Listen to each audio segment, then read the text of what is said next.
Reka ngusuhuze kandi mwifurize kugubwa neza muri rusange. Iyi ni Gikundiro TV show. Mwese ndabasuhuje mukomeze kugubwa neza.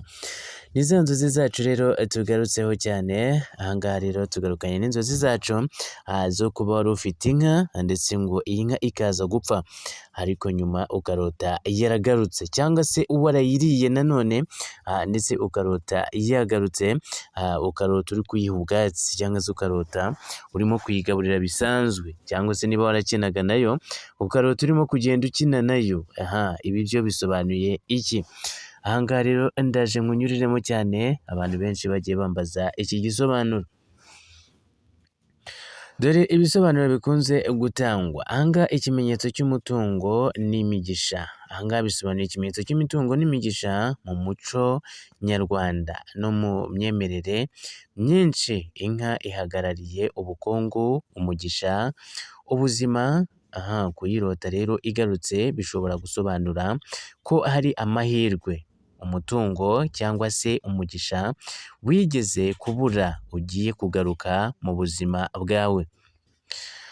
Nanone kandi ngo kuyirya aha ni inyungu cyangwa se ikintu wungukiyemo. Kurota uyirya nyine, kurota nyine kuba warayiriye ariko ikaba igarutse. Kurota urya inka akenshi bisobanura kugira icyo wunguka ku kintu cyari cyarapfuye cyangwa se cyarashize. Bishobora kuba inyungu ivuye ku kintu ndetse watekerezaga ko cyarangiye, amahirwe avuye ku kibazo cyabayeho mbere. Ahangaha ngo gusoza ikintu cyari mu buzima bwawe, ni ugusoza ngo ikintu cyari mu buzima bwawe iyo inka inka wahoze uragira igarutse ariko ukayirya. Bishobora gusobanura kwakira iherezo ndetse ry'ikintu ukagikuramo isomo cyangwa se inyungu, aho ndetse kugisubizamo ubuzima.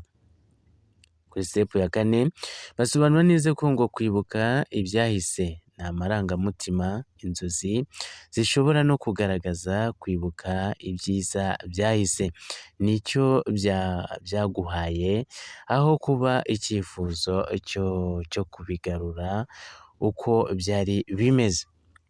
Kuri step ya 5 bisobanura ko ngo icyitonderwa. Mu bindi bisobanuro hari n'ababyumva nk'ikimenyetso cyo kwitondera gufata ibyemezo ku bintu byashize, cyane cyane niba mu nzozi wiyumvaga ufite ipfunwe ndetse ubwoba cyangwa se gushidikanya.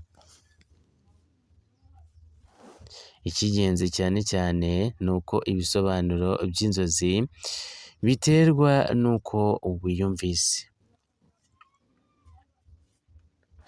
Ahangaha rero murabyumva neza cyane rero uko byari bimeze. Ahangaha rero nta kibi kirimo, n'umugisha gusa. Komeza ubane natwe gatanu kandi ukanda subscribe aho gato cyane, ukora kukazogera mu gihe kandi ndetse wumva afite yakuryohanye, ni ngombwa kuyisharinga kuri bagenzi bawe. Komeza ubane natwe gatanu kandi.